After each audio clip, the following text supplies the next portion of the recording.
Hey everybody, welcome back. Gerbil here, and you know what? This video is actually just to recognize I made an error, pretty big one maybe, in my last video, where I said I don't advise CLS with the ChewPio level 9 Datacron against Jabba the Hutt. A couple people in the comments said that they use it regularly as their Jabba counter, and the issue was that I had done a couple of battles, probably 4 or 5 in arena, and I had timed out most of them. I can eliminate Jabba's entourage but couldn't get rid of Jabba.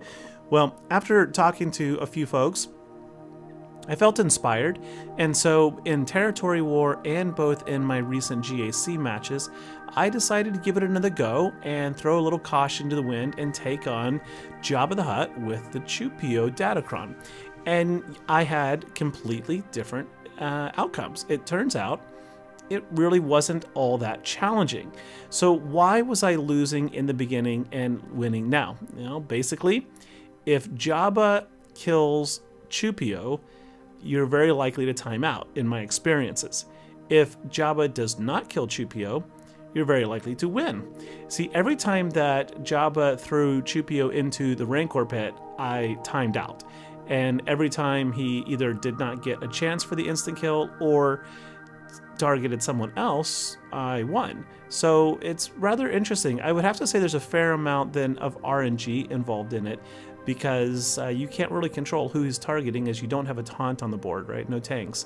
So I'm not actually afraid of this matchup anymore, having practiced it now about 10 or so times.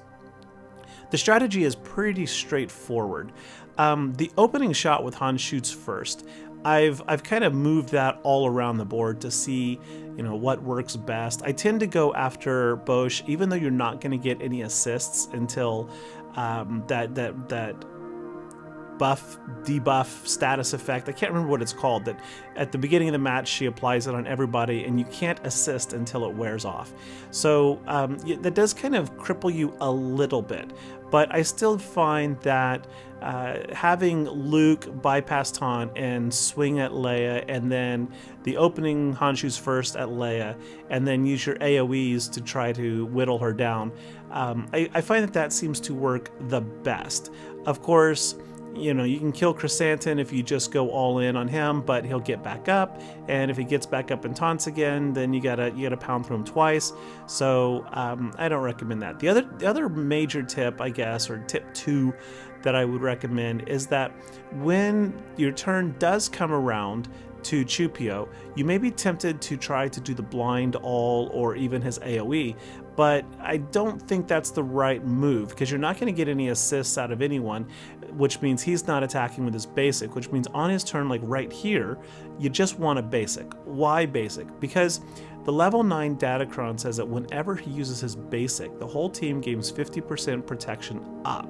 So you use the basic just to keep your team alive. The basic is going to give you the protection up, which allows you to chew up and basically mitigate all those thermal detonators so that they don't kill you.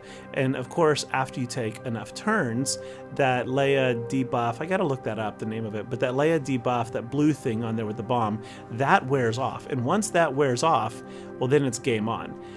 Also, once you get ChewPio to basic a couple times, his AoE becomes way more effective, because each time he attacks, he begins to stack 5% offense. And if you know anything about exponential growth, 5% is, you know, 5% is a growth rate that most financial advisors would love to reach if they could get 5% guaranteed. I'm not actually saying that 5% financial growth is amazing, but it is really, really good. Probably not when you have, you know, 8 or 9% inflation or whatever we got, but that's a whole different topic, right? Under normal circumstances, 5% guaranteed growth is solid for long-term investments. Anyway, this is not Star Wars Galaxy of Financial Investments. This is Galaxy of Heroes. So you can see there, after we get rid of SWGOH Leia, the rest of it just falls apart easy. Kill order, I would say, is Leia, followed by Lando, followed by anyone you want. I don't recommend going straight for Jabba just because he's so beefy, the rest of his team will kill you. You do need to take out some of his wingmen first, and I find the light side characters are better. Now, I have not encountered this with Embo. I know most people love Embo, but I haven't seen that, so I don't know what to do if Embo's there. I'd probably go after Leia, then Embo, then Skiffguard Lando. Now, what happens though, like I said, what happens if Jabba does get to the insta-kill and drops ChewPio? Well, here's what happens. So this is 8 times normal speed, just so you can see it. If you're curious about what level 3 and level 6 I have, I did show it back at the beginning of the video. It's like at about the 9 to 10 second point. So just jump back there, pause it, and you can check it out. I'm pretty sure that on these videos I was using the Retribution. That one works pretty good. Opening Retribution, because that means that ChewPio will he will counterattack, gaining that 5% stacking offense. But you can see here, we're just going to time out on this one. And another battle, similar situation. I open on Leia, just try to hit her as much as I can. Chrysanthemum goes into taunt. We have to kind of bounce back and forth. Then she goes into stealth, which actually I don't know how she does that, but we still got rid of her. We're doing really good. Looks like we're going to get the win here, but then poof, there goes ChewPio, and now we're going to time out. Anyway, hey, thanks for watching. I hope you enjoyed this video. I hope you got something out of it. If so, give me that thumbs up and that subscribe. I appreciate it, and I will catch you later on the holotables. Thanks for watching. Bye-bye.